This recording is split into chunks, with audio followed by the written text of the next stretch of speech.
Hi friends, ಎಲ್ರಿಗೂ ನಮಸ್ಕಾರ. ಎಲ್ಲರೂ ಹೇಗಿದ್ದೀರಾ? ನೀವೆಲ್ಲರೂ ಚೆನ್ನಾಗಿದ್ದೀರಾ ಅಂತ ಭಾವಿಸ್ತಾ ಇವತ್ತಿನ ಬ್ಲಾಗ್ನ ಶುರು ಮಾಡ್ತಾಯಿದ್ದೀನಿ. ಸೊ ಇವತ್ತು ಸೋಮವಾರ ಸಂಜೆ ಒಂದು 4:15 ಆಗಿದೆ ಅಂದ್ಕೊತೀನಿ. ಈಗ ಬ್ಲಾಗ್ನ ಶುರು ಮಾಡ್ತಾಯಿದ್ದೀನಿ. ಇವತ್ತು ಅಡುಗೆಗೆ ರೆಡಿ ಮಾಡ್ತಾಯಿದ್ದೀನಿ. ಸ್ವಲ್ಪ ಬೇಗ ಸಾಂಬಾರು ಮಾಡ್ಕೊಳ್ಳೋಣ ಅಂತ. ನಾನು ಸಾಮಾನ್ಯವಾಗಿ ಸಂಜೆ ಹೊತ್ತಲ್ಲಿ ಮಾಡಲ್ಲ. ನೈಟು ಒಂದು 7 ಗಂಟೆ 8 ಗಂಟೆ ಸುಮಾರಿಗೆ ಮಾಡ್ತೀನಿ. ಆದರೆ ಇವತ್ತು ಸ್ವಲ್ಪ ಬೇಗ ಮಾಡ್ಕೋತಾ ಇದ್ದೀನಿ. ಯಾಕೆ ಅಂದರೆ ಸ್ವಲ್ಪ ಹೊರಗಡೆ ಹೋಗೋದಿದೆ. ಇನ್ನೇನು ಮದುವೆ ಕೆಲಸಗಳು ಶುರುವಾಗ್ತಾಯಿದೆ. ನಾನು ಲಾಸ್ಟ್ ನವಂಬರ್ ತಿಂಗಳಲ್ಲಿ ನಮ್ಮ ಮೈದಂದು ಎಂಗೇಜ್ಮೆಂಟ್ ವಿಡಿಯೋನ ಹಾಕಿದ್ದೆ. ಸೊ ನನ್ನ ಮೈದಂದು ಮದುವೆ ಡೇಟ್ ಎಲ್ಲ ಫಿಕ್ಸ್ ಆಗಿದೆ. ಮದುವೆ ಕೆಲಸಗಳು ಇನ್ನೇನು ಸ್ಟಾರ್ಟ್ ಆಗ್ತಾಯಿದೆ. ಸೊ ಅದರಲ್ಲಿ ಇವತ್ತು ಮೊದಲನೇ ಕೆಲಸ ಚೌಟ್ರಿ ಬುಕ್ ಮಾಡೋದು. ಅಷ್ಟರಲ್ಲಿ ನನ್ನ ಮೈದನೂ ಕೂಡ ಬಂದರು. ನನ್ನ ಮಗನ ಅಂಗಡಿಗೂ ಕೂಡ ಕಳಿಸಿದ್ದೆ. ಆ ಕರಿಬೇವು ಮತ್ತು ಹಾಲಿರಲಿಲ್ಲ. ನನ್ನ ಮೈದ ಬಂದರೆ ಇನ್ನೂ ಒಂದು 4:45 5 ಗಂಟೆ ಆಗಿತ್ತಲ್ವ, ಟೀ ಮಾಡಿಬಿಡೋಣ ಅಂತ ಹೇಳಿಬಿಟ್ಟು ಹಾಲಿರಲಿಲ್ಲ, ಹಾಲು ಥರ ಕಳಿಸಿದ್ದೆ. ನನ್ನ ಮೈದನೂ ಕೂಡ ಅಷ್ಟರಲ್ಲಿ ಬಂದರು. ಹಾಗಾಗಿ ನಾನು ಏನು ಮಾತಾಡ್ತಿದ್ದೆ ಅದು ಸ್ಟಾಪ್ ಮಾಡಿಬಿಟ್ಟು ಜಸ್ಟ್ ವೀಡಿಯೋ ಮಾಡಿಕೊಂಡೆ ಅಷ್ಟೇ. ಹಾಗೆ ಹೋಗೋಕ್ಕೆ ಮುಂಚೆ ಸ್ವಲ್ಪ ಅಡುಗೆ ಎಲ್ಲ ಮಾಡಿಬಿಡೋಣ, ಮತ್ತು ಆ ಕಡೆಯಿಂದ ಬರೋದು ಸ್ವಲ್ಪ ಲೇಟ್ ಆಗಬಹುದು ಅಂತ ಹೇಳ್ಬಿಟ್ಟು ಅಡುಗೆಗೆಲ್ಲ ಪ್ರಿಪೇರ್ ಮಾಡ್ತಾಯಿದ್ದೀನಿ. ನಿನ್ನೆ ಬಂದು ನಾನು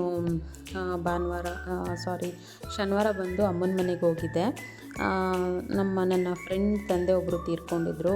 ಹಂಗಾಗಿ ಅಲ್ಲಿ ನಮ್ಮ ಅಮ್ಮನ ಮನೆ ಹತ್ರನೇ ಅವರಿರೋದು. ಅಲ್ಲಿ ಹೋಗಿದ್ದೆ. ಹೋದಾಗ ಅಮ್ಮ ಸ್ವಲ್ಪ ಹಸಿ ಕಾಳು ಎಲ್ಲ ಕೊಟ್ಟು ಕಳಿಸಿದ್ರು. ಎಲ್ಲ ತೊಗೊಂಡು ಬಂದಿದ್ದೆ. ಸರಿ ಅದೇ ಕಾಳು ಹಾಕ್ಬಿಟ್ಟು ನಾನು ಸಾಂಬಾರು ಮಾಡಿಬಿಡೋಣ ಅಂಥೇಳಿ ಮಾಡ್ತಾಯಿದ್ದೀನಿ. ಸಾಂಬಾರು ಮಾಡಿಟ್ಬಿಟ್ರೆ ನೆಕ್ಸ್ಟು ಬಂದು ಮುದ್ದೆ ಇಲ್ಲ ಅನ್ನ ಏನಾದರೂ ಮಾಡ್ಕೋಬೋದು. ಅಂದರೆ ಟೆನ್ಷನ್ ಇರಲ್ಲ. ಎಷ್ಟೊತ್ತಾಗುತ್ತೋ ಗೊತ್ತಿಲ್ಲ. ನಾವು ಹೊರಟುವಾಗಲೇ ಒಂದು 5 ಗಂಟೆ 5:15 ಆಗಿತ್ತು. ಯಜಮಾನ್ರು ಡ್ಯೂಟಿ ಮುಗಿಸ್ಕೊಂಡು ಬರೋದು ಸ್ವಲ್ಪ ಲೇಟ್ ಆಯಿತು. ಹಂಗಾಗಿ ನಾನು ಸ್ವಲ್ಪ ಸಾಂಬಾರೆಲ್ಲ ಮಾಡಿಟ್ಬಿಟ್ಟೆ. ಅದಾದಮೇಲೆ ಟೀ ಕೂಡ ಮಾಡಿಕೊಂಡು ಕುಡಿದ್ಬಿಟ್ಟು ಯಜಮಾನ್ರು ಬಂದು ಸ್ವಲ್ಪ ಫೇಸ್ ವಾಶ್ ಎಲ್ಲ ಮಾಡಿಕೊಂಡು ಹೊರಡೋ ಅಷ್ಟರಲ್ಲಿ ಸುಮಾರು ಒಂದು 5 ಗಂಟೆ ಆಯಿತು. 5:30 ಆಯಿತು ಅನಿಸುತ್ತೆ. ಅದಕ್ಕೆ ಇವಾಗ ಅಡುಗೆ ಎಲ್ಲ ಪ್ರಿಪೇರ್ ಮಾಡ್ಕೋತಾ ಇದ್ದೀನಿ. ಹಾಗೆ ನಾನು ಮೊದಲೇ ಹೇಳ್ದಂಗೆ ಈಗ ನನ್ನ ಮೈದನ ಮದುವೆ ಎಲ್ಲ ಪ್ರಿಪ್ರೇಷನ್ ಸ್ಟಾರ್ಟ್ ಆಗ್ತಾಯಿದೆ. ಇನ್ನೇನು ಏಪ್ರಿಲ್ ತಿಂಗಳಲ್ಲಿ ನನ್ನ ಮೈದನ ಮದುವೆ ಡೇಟ್ ಎಲ್ಲ ಫಿಕ್ಸ್ ಆಗಿದೆ. ಹಾಗೆ ಚೌಟ್ರಿ ಹುಡುಗಿ ಮನೆಯವ್ರ ಕಡೆಯಿಂದ ಚೌಟ್ರಿ ಕೂಡ ಬುಕ್ ಆಗಿದೆ. ನಮ್ಮದು ಕೂಡ ಬೀಗ್ರೂಟಕ್ಕೆ ಚೌಟ್ರಿನ ಬುಕ್ ಮಾಡಬೇಕಿತ್ತು. ಹುಡುಗನ ಮನೆ ಕಡೆ ಬೀಗ್ರೂಟ ಮಾಡೋದಲ್ವ, ಹಾಗಾಗಿ ನಾವು ಚೌಟ್ರಿ ಬುಕ್ ಮಾಡಬೇಕಿತ್ತು. ಹಾಗಾಗಿ ನಾನು ಮತ್ತು ನಮ್ಮ ಮನೆಯವರು, ನನ್ನ ಮೈದ ಮತ್ತು ನನ್ನ ಮಗ 4 ಜನ ಹೋಗ್ತಾಯಿದ್ದೀವಿ. ಹೋಗಿ ಚೌಟ್ರಿ ಬುಕ್ ಮಾಡಿಬಿಟ್ಟು ಬರೋಣ ಅಂಥೇಳಿ ಹೊರಟಿದ್ದೀವಿ. ನಾವು ಅಂದ್ಕೊಂಡಿರೋದು ಕಬ್ಬಾಳು, ಅಂದರೆ ನಮ್ಮ ಕನಕಪುರ ಸೈಡು, ಸಾತ್ನೂರು ಸೈಡ್ ಬರುತ್ತೆ ಕಬ್ಬಾಳು ದೇವಸ್ಥಾನ. ಆಲ್ಮೋಸ್ಟ್ ಎಲ್ಲ ಜನಕ್ಕೂ ಗೊತ್ತಿರುತ್ತೆ. ಈಗ ಕನಕಪುರ ಸೈಡಲ್ಲಿರೋರಿಗೆಲ್ಲ ಕಬ್ಬಾಳು ದೇವಸ್ಥಾನ ಆಲ್ಮೋಸ್ಟ್ ಎಲ್ರಿಗೂ ಗೊತ್ತಿರುತ್ತೆ. ಅಲ್ಲಿ ಬಂದು ನಾವು ಕಾರ್ಯ ಮಾಡಬೇಕು ಅಂತ ಅಂದ್ಕೊಂಡಿರೋದು. ನಾವು ಸುಮಾರು 12 ವರ್ಷ ಆಯಿತು. ನಮ್ಮ ಮದುವೆ ಟೈಮಲ್ಲಿ ನಮ್ಮ ಬೀಗ್ರೂಟ ಏನಿದೆ ಆವಾಗ ಮಾಡಿದ್ದು ಇಲ್ಲಿ ಕಾರ್ಯ. ಸುಮಾರು 12 ವರ್ಷ ಆಯ್ತಲ್ವ. ಹಾಗಾಗಿ ಇವಾಗ ನನ್ನ ಮೈದನ ಮದುವೆಯೂ ಕೂಡ ಬೀಗ್ರೂಟ ಕೂಡ ಅಲ್ಲೇ ಮಾಡೋಣ ಅಂಥೇಳಿ ನಾವು ಅಂದ್ಕೊಂಡಿದ್ವಿ. ಫೈನಲಿ ಈಗ ಅಲ್ಲೇ ಬೀಗ್ರೂಟ ಮಾಡೋಣ ಅಂಥೇಳಿ ಡಿಸೈಡ್ ಮಾಡಿಬಿಟ್ಟು ಈಗ ಅಲ್ಲೇ ಚೌಟ್ರಿ ನೋಡೋಕ್ಕೆ ಹೋಗ್ತಾಯಿದ್ದೀವಿ. ಈಗ ನೋಡಿ ಹಸಿ ಕಾಳು ಸಾಂಬಾರಿಗೆ ಎಲ್ಲನೂ ಕೂಡ ಆಲೂಗಡ್ಡೆ, ಈರುಳ್ಳಿ, ಟೊಮೊಟೊ ಮತ್ತು ಹಸಿ ಕಾಳು, ಖಾರದ ಪುಡಿ ಎಲ್ಲನೂ ಒಟ್ಟಿಗೆ ಹಾಕಿ ಕೂಗಿಸ್ಕೊಂಡ್ಬಿಡ್ತೀನಿ. ಕೂಗಿಸ್ಕೊಂಡು ಒಗ್ಗರಣೆ ಹಾಕ್ಕೊಂಡು ಲಾಸ್ಟಲ್ಲಿ ಹುಳಿ ಬಿಟ್ಟು ಸಾಂಬಾರು ಮಾಡ್ತೀನಿ. ಸೊ ಈ ಥರ ಸಿಂಪಲ್ಲಾಗಿ ಮಾಡ್ಕೋತೀನಿ. ಇದಕ್ಕೆ ಕರಿಬೇವಿನ ಒಗ್ಗರಣೆ ಕೊಟ್ಟರೆ ತುಂಬ ಚೆನ್ನಾಗಿರುತ್ತೆ. ಹಾಗಾಗಿ ಕರಿಬೇವು ಇರಲಿಲ್ಲ, ಅದನ್ನು ಫ್ರೆಶ್ ಆಗಿತ್ತು ತರಿಸ್ಕೊಂಡೆ. ಅಂಗಡಿಗೆ ಕಳಿಸ್ಬಿಟ್ಟು ತರಿಸ್ಕೊಂಡೆ. ಇವಾಗ ಸಾಂಬಾರೆಲ್ಲ ಆಯಿತು, ಟೀ ಎಲ್ಲ ಮಾಡಿ ಕುಡ್ದಾಯಿತು. ಈಗ ಮನೆಯಿಂದ 5:30 ಆಯಿತು ಅನ್ಕೋತೀನಿ. ಮನೆಯಿಂದ ಹೊರಟು ನಾವು ಹೋಗೋ ಟೈಮಿಗೆ ಸುಮಾರು ಒಂದು 5:30 ಆಗಿತ್ತಲ್ವಾ. ಎಷ್ಟು ಚೆನ್ನಾಗಿ ಸೂರ್ಯ ಮುಳುಗೋದು ಕೂಡ ಕಾಣಿಸ್ತಾ ಇತ್ತು, ಸನ್ಸೆಟ್ ಕೂಡ ಕಾಣಿಸ್ತಾ ಇತ್ತು. ಸರಿ, ಅದನ್ನು ಕೂಡ ಒಂದು ವಿಡಿಯೋ ಮಾಡಿಕೊಂಡು ಹೊರಟ್ವಿ. ನಾವು ಇಲ್ಲಿಂದ ಹೋಗೋಕ್ಕೆ ಒಂದು ಆಲ್ಮೋಸ್ಟ್ ಒಂದು 20 ನಿಮಿಷನಾದರೂ ಆಗುತ್ತೆ ಕನಕಪುರದಿಂದ ಕಬ್ಬಾಳ್ಗೆ ಹೋಗಬೇಕು ಅಂದರೆ 15 ನಿಮಿಷ 20 ನಿಮಿಷ ಹಾಗೇ ಆಗುತ್ತೆ. ಹಾಗೆ ಮದುವೆ ಬಗ್ಗೆ ಏನೇನು ಮಾಡಬೇಕು ಏನು ಎಲ್ಲದನ್ನು ಕಾರಲ್ಲೇ ಮಾತಾಡಿಕೊಂಡು ಮತ್ತು ದುಡ್ಡಿನ ವ್ಯವಸ್ಥೆ ಏನು ಎಲ್ಲನೂ ಕೂಡ ಕಾರಲ್ಲೇ ಮಾತಾಡಿಕೊಂಡು ಯಾರ್ಯಾರನ್ನು ಕರಿಬೇಕು, ಏನೇನು ಮಾಡಬೇಕು, ಏನೇನು ವಸ್ತುಗಳು ತೊಗೋಬೇಕು, ಮತ್ತು ಇನ್ವಿಟೇಷನ್ ಕಾರ್ಡ್ ಹೊಡ್ಸೋದ್ರ ಬಗ್ಗೆ ಆಲ್ಮೋಸ್ಟ್ ಮದುವೆ ಪ್ರಿಪ್ರೇಷನ್ ಬಗ್ಗೆನೇ ಆಲ್ಮೋಸ್ಟ್ ಎಲ್ಲನೂ ಮಾತಾಡಿಕೊಂಡು ನಾವು ಹೊರಟಿದ್ದು. ಸೊ ಈಗಂತೂ ಮದುವೆ ಮುಗಿಯೋವರೆಗೂ ಬರೀ ಅದೇ ಆಗಿಬಿಟ್ಟಿದೆ. ಚೌಟ್ರಿ ಬಗ್ಗೆ ಮತ್ತು ಮದುವೆ ಪ್ರಿಪ್ರೇಷನ್ ಬಗ್ಗೆನೇ ಕೆಲವೊಂದಷ್ಟು ಮಾತುಗಳನ್ನ ಅವಾಗವಾಗ ನಾವು ಮಾತಾಡ್ತಾನೆ ಇರ್ತೀವಿ. ಯಾಕಂದರೆ ಇದು ನಿಜ ಹೇಳಬೇಕು ಅಂದರೆ ತಂದೆ ತಾಯಿ ಇಲ್ಲದೆ ಮಾಡ್ತಾ ಇರೋವಂಥ ಮದುವೆ. ನಮ್ಮ ಮನೆಯವರ ಅಪ್ಪ ಅಮ್ಮ ಇಬ್ಬರೂ ಇಲ್ಲ. ಸೊ ಇವಾಗ ನಾವು ಅಣ್ಣ ಅತ್ತಿಗೆಯಾಗಿ ನಿಂತ್ಕೊಂಡು ನಾವು ಮಾಡ್ತಾಯಿದ್ದೀವಿ. ಅದರಲ್ಲಿ ನಾವು ತುಂಬ ಚಿಕ್ಕವರಾಗಿದ್ಕೊಂಡು ಏನೇ ಒಂದು ಸಣ್ಣ ತಪ್ಪಾದ್ರೂ ಕೂಡ ಯಾರು ಏನಂತಾರೋ ಅನ್ನೋದೊಂದು ಭಯ ಇರುತ್ತೆ. ದೊಡ್ಡವರಾದರೆ ಏನೋ ಒಂದು ನಿಭಾಯಿಸ್ತಾರೆ. ಬಟ್ ನಾವು ಚಿಕ್ಕವರಾಗಿರೋದ್ರಿಂದ ನಮಗೆ ಯಾರನ್ನು ಹೇಗೆ ಕರಿಬೇಕು, ಯಾರ್ಯಾರನ್ನು ಅಂದರೆ ನಮಗೆ ಅತ್ತೆ ಮನೆ ಕಡೆ ಆಗಲಿ ಮಾವನ ಮನೆ ಕಡೆ ಆಗಲಿ ಕೆಲವೊಂದಷ್ಟು ಜನ ನಮಗೆ ಪರಿಚಯ ಇದ್ದಾರೆ. ಆದರೆ ದೂರದ ರಿಲೇಷನ್ನು ನಮಗೆ ಯಾರೂ ಪರಿಚಯ ಇಲ್ಲ. ಅದು ಪರಿಚಯ ಇಲ್ಲ ಅಂದರೆ ಮೀನ್ಸ್ ಅವ್ರು ಎಲ್ಲಿದ್ದಾರೆ ಅಂತ ಗೊತ್ತಿಲ್ಲ, ಯಾವ ಊರಲ್ಲಿದ್ದಾರೆ ಅಂತ ಗೊತ್ತಿಲ್ಲ. ಸೊ ಅವ್ರನ್ನೆಲ್ಲ ನಾವು ಕಾಂಟ್ಯಾಕ್ಟ್ ಮಾಡಲೇಬೇಕಾಗತ್ತೆ. ಈಗ ನಮ್ಮ ಅತ್ತೆ ಮಾವ ಇಲ್ಲ ಅಂದರೂ ಕೂಡ ಸೊ ಇವಾಗ ಅವ್ರ ಸಂಬಂಧನ ನಾವು ಬಿಡೋಕ್ಕಾಗಲ್ಲ. ಇವಾಗ ಅವ್ರನ್ನ ಹೇಗಾದರೂ ಮಾಡಿ ಕಾಂಟ್ಯಾಕ್ಟ್ ಮಾಡಲೇಬೇಕು. ಒಂದು ಮದುವೆ ಅಂತ ಅಂದಾಗ ಪ್ರತಿಯೊಬ್ಬರೂ ನಾವು ಇನ್ವೈಟ್ ಮಾಡಲೇಬೇಕಾಗತ್ತೆ. ಹಾಗಾಗಿ ಅದನ್ನೆಲ್ಲ ಮಾತಾಡಿಕೊಂಡು ಯಾರ್ಯಾರು ಎಲ್ಲಿದ್ದಾರೆ, ಯಾವ ಥರ ಇದ್ದಾರೆ, ಅವ್ರನ್ನ ಕಾಂಟ್ಯಾಕ್ಟ್ ಮಾಡೋದು ಹೇಗೆ, ಸೊ ಅದನ್ನೆಲ್ಲ ತಿಳ್ಕೊಂಡು ನಾವು ಇನ್ವಿಟೇಷನ್ ಕಾರ್ಡನ್ನ ಹಂಚಬೇಕಾಗತ್ತೆ. ಸೊ ಅದನ್ನೆಲ್ಲ ಮಾತಾಡಿಕೊಂಡು ಸ್ವಲ್ಪ ದುಡ್ಡು ಕಾಸಿನ ಬಗ್ಗೆ ಅದನ್ನೆಲ್ಲ ಮಾತಾಡಿಕೊಂಡು ನಾವು ಫೈನಲಿ ಚೌಟ್ರಿ ಹತ್ರ ಅಂದರೆ ಕಬ್ಬಾಳ ಹತ್ರ ಬಂದ್ವಿ. ನಾವು ಜಾಸ್ತಿ ಏನು ಚೌಟ್ರಿಗಳನ್ನ ನೋಡೋಕ್ಕೆ ಹೋಗಲಿಲ್ಲ. ಏಕೆಂದರೆ ಇವರು ನನ್ನ ಮೈದಾ ಅವ್ರ ಫ್ರೆಂಡ್ ಏನಿದ್ದಾರೆ ಅವರು ಈ ಒಂದು ಚೌಟ್ರಿನ ಸಜೆಸ್ಟ್ ಮಾಡಿದರು ನಮಗೆ. ಅವರು ಈ ಚೌಟ್ರಿ ಚೆನ್ನಾಗಿದೆ, ಹೋಗಿ ನೋಡ್ಕೊಂಡು ಬನ್ನಿ ಅಂತ ಹೇಳಿ ಈ ಚೌಟ್ರಿನ ನೋಡ್ಕೊಂಡು ಬರೋಕ್ಕೆ ಹೋಗಿದ್ವಿ. ನಮಗೂ ಈ ಚೌಟ್ರಿ ತುಂಬ ಚೆನ್ನಾಗಿದೆ, ಅಂದರೆ ಹೊಸ ಚೌಟ್ರಿ ಚೆನ್ನಾಗಿದೆ ಅಂತ ಅನ್ನಿಸ್ತು. ಸುಮಾರು ಆಲ್ಮೋಸ್ಟು ಒಂದು 2,000 ಜನಕ್ಕೆ ಅಡುಗೆ ಮಾಡೋವಷ್ಟು ಪಾತ್ರೆಗಳು ಮತ್ತು ಹಾಲು, ಊಟದ ಹಾಲು ಕೂಡ ದೊಡ್ಡದಾಗಿತ್ತು. ಹಾಗೆ ರಿಸೆಪ್ಷನ್ ಹಾಲು ಕೂಡ ದೊಡ್ಡದಾಗಿ ಜನ ಬಂದರೆ ಕೂತ್ಕೊಳ್ಳೋಕ್ಕೆ ದೊಡ್ಡದಾಗಿ ಜಾಗ ಎಲ್ಲ ಇತ್ತು. ಏಕೆಂದರೆ ನಾವೀಗ ಒಂದು ಬೀಗ್ರೂಟ ಮಾಡ್ತಾಯಿದ್ದೀವಿ ಅಂದರೆ ಅದನ್ನು ಎಲ್ಲ ರೀತಿಯಲ್ಲೂ ನಾವು ನೋಡಬೇಕಾಗತ್ತೆ. ದೊಡ್ಡದಾಗಿ ಜಾಗ ಇರೋದು ಮತ್ತು 24 hours ನೀರಿರೋದು ಮತ್ತು ರೂಮ್ಗಳಿರೋದು, ಜನಗಳು ಬಂದರೆ ಉಳ್ಕೊಳ್ಳೋಕ್ಕೆ ರೂಮ್ಗಳು ಎಲ್ಲನೂ ನೋಡಬೇಕಾಗತ್ತೆ. ಈ ಚೌಟ್ರಿಲಿ ಬಂದು 5 ರೂಮ್ಗಳಿದೆ. 5 ರೂಮು ಮತ್ತು ಒಂದು ರಿಸೆಪ್ಷನ್ ಹಾಲು, 2 ಊಟದ ಹಾಲು ಎಲ್ಲನೂ ಇದೆ. ಮತ್ತು ಹಿಂದೆಗಡೆ ಅಡುಗೆ ಮಾಡ್ಕೊಳ್ಳೋಕ್ಕೆಲ್ಲ ಆರಾಮಾಗಿ ಜಾಗ ಇದೆ. ನಾವು ಹೋದಾಗೂ ಕೂಡ ಇನ್ನೊಂದು ಬೀಗ್ರೂಟದ ವ್ಯವಸ್ಥೆ ನಡೀತಾ ಇತ್ತು. ನೆಕ್ಸ್ಟ್ ಡೇಗೆ ಬೀಗ್ರೂಟಕ್ಕೆ ಎಲ್ಲ ಪ್ರಿಪ್ರೇಷನ್ ಮಾಡ್ಕೊಳ್ತಾಯಿದ್ರು.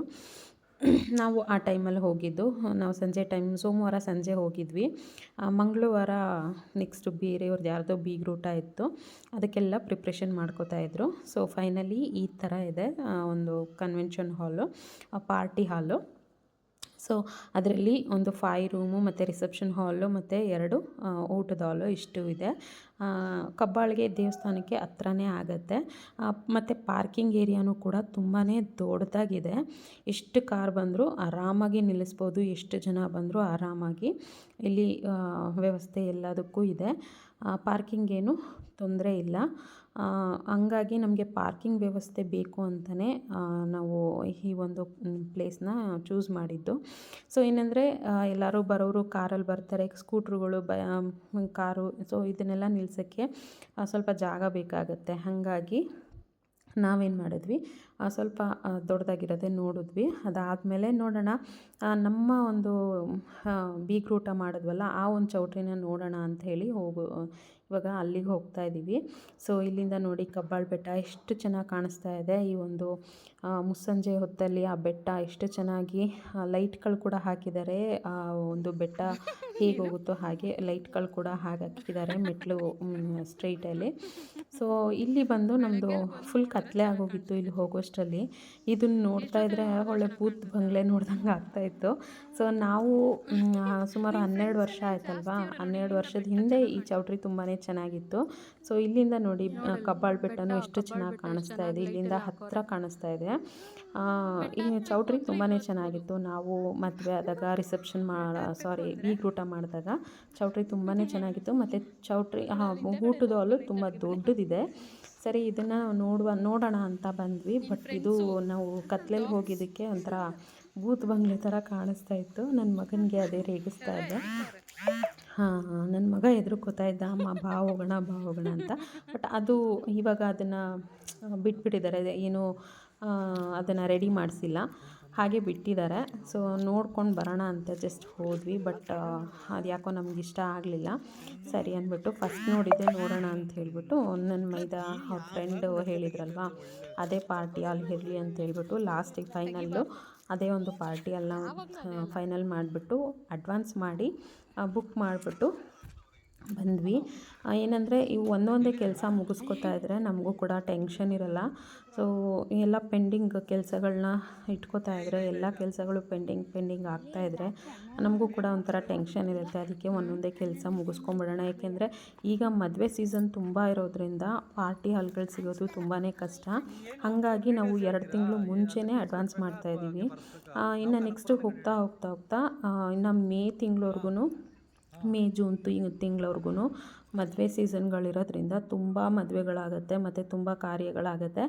ನಮಗೆ ಚೌಟ್ರಿ ಆ ಡೇಟಿಗೆ ಸಿಗೋದು ಸ್ವಲ್ಪ ಕಷ್ಟ ಆಗಿಬಿಡುತ್ತೆ. ಹಂಗಾಗಿ ನಾವು 2 ತಿಂಗಳು ಮುಂಚೆನೇ ಚೌಟ್ರಿನ ಆಲ್ಮೋಸ್ಟ್ ಅಡ್ವಾನ್ಸ್ ಮಾಡಿ ಬುಕ್ ಮಾಡಿ ಬಂದಿದ್ದಾಯಿತು. ಸೊ ಅದೆಲ್ಲ ಆದಮೇಲೆ ಕಬ್ಬಾಳಕ್ಕೆ ಬಂದು ತಾಯಿ ದರ್ಶನ ಮಾಡದೇ ಇರೋಕ್ಕಾಗತ್ತಾ. ಸೊ ಸೋಮವಾರ ಜನನೂ ಅಷ್ಟಿರಲಿಲ್ಲ. ಹಾಗೆ ನಾವು ಚೌಟ್ರಿ ಎಲ್ಲ ಬುಕ್ ಮಾಡ್ಕೊಂಡು ಹೋಗುವಷ್ಟೊತ್ತಿಗೆ ಸುಮಾರು ಟೈಮ್ ಆಗಿತ್ತು. ಅಲ್ಲಿ ಹೋಗಿ ದೇವ್ರ ದರ್ಶನ ಮಾಡಿಕೊಂಡು ಬರೋಣ ಅಂಥೇಳಿ ಸುಮಾರು ಒಂದು 7:30-8 ಗಂಟೆ ಆಗಿತ್ತು. ಲಾಸ್ಟು ಕೊನೆ ಪೂಜೆ ಮಾಡ್ತೀವಿ 8 ಗಂಟೆಗೆ ಅಂತ ಹೇಳಿದರು. ಸರಿ ಅದಕ್ಕೆ ನಾವು ಇಲ್ಲಿ ಬಂದು ವೆಯ್ಟ್ ಮಾಡಿಕೊಂಡು ಕೂತಿದ್ವಿ. ಈ ಅಣ್ಣ ತಮ್ಮದಿರ ಮಧ್ಯೆ ಸೇರಿಕೊಂಡು ಮದುವೆ ಮಾಡಿ ಮುಗಿಸೋ ಅಷ್ಟರಲ್ಲಿ ಹುಚ್ಚಿ ಆಗೋಯ್ತೀನಿ. ಅಲೋ ಪಾಪ ನಿಜನಾ? ಅಣ್ಣ ಒಂಥರ ಆಡ್ತಾರೆ, ಅಮ್ಮ ಒಂಥರ ಆಡ್ತಾರೆ. ಮಧ್ಯದಲ್ಲಿ ನಾನು ಬಲಿ ಪಶು ಥರ ಸಿಗಾಕ್ಬಿಡೋದು. ಇವ್ರ ಮಾತು ಅವ್ರು ಕೇಳಲ್ಲ, ಅವ್ರ ಮಾತು ಇವ್ರು ಕೇಳಲ್ಲ. ಇಬ್ರು ಬಂದು ನನಗೆ ಕಿವಿ ತುಂಬೋದು.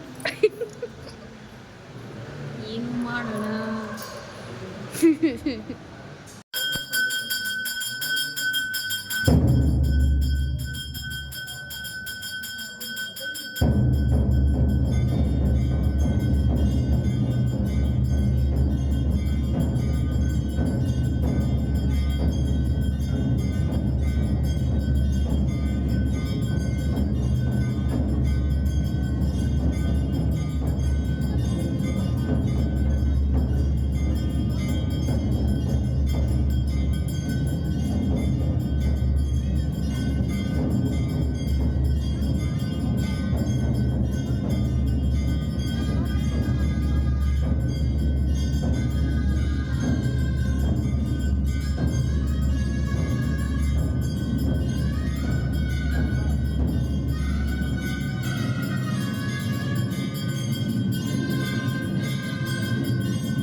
ಫೈನಲಿ ಪೂಜೆ ಎಲ್ಲ ಮಹಾಮಂಗಳಾರತಿ ಎಲ್ಲ ತುಂಬ ಚೆನ್ನಾಗಾಯಿತು. ಒಳಗಡೆ ಗರ್ಭಗುಡಿ ಒಳಗಡೆ ಕರೆದು ನಮಗೆ ಪೂಜೆ ಎಲ್ಲ ಮಾಡಿಸ್ಕೊಟ್ರು.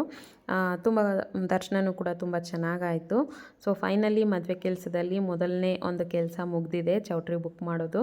ಇನ್ನು ಸುಮಾರು ಕೆಲಸಗಳಿದೆ. ಸೊ ವಿಡಿಯೋ ಕೊನೆವರೆಗೂ ನೋಡಿ.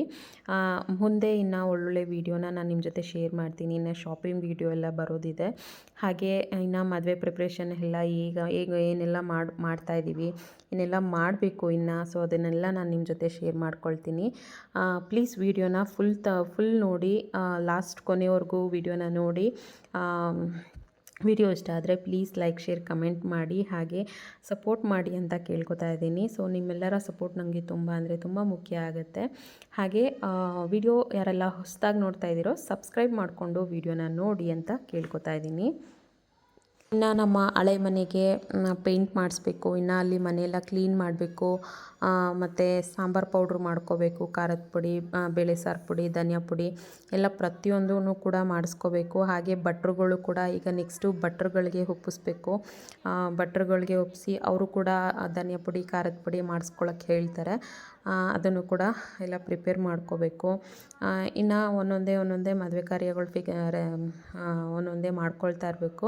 ಹಾಗೆ ನೆಕ್ಸ್ಟು ಇನ್ನು ಇನ್ವಿಟೇಷನ್ ಕಾರ್ಡ್ ಹಂಚೋಕ್ಕೆ ನಾನು ಮೊದಲೇ ಹೇಳಿದ್ನಲ್ವ, ಯಾರ್ಯಾರು ಎಲ್ಲೆಲ್ಲಿದ್ದಾರೆ ಅವರನ್ನೆಲ್ಲ ಹುಡುಕಿ ಕಾರ್ಡ್ಗಳು ಹಂಚಬೇಕು. ಸೊ ಇಷ್ಟೆಲ್ಲ ಕೆಲಸ ಇದೆ. ಫೈನಲಿ ನಾವು 1-2 ತಿಂಗಳು ಫುಲ್ ಬ್ಯುಸಿ ಆಗ್ತೀವಿ ಅಂತಲೇ ಹೇಳ್ಕೊತೀನಿ.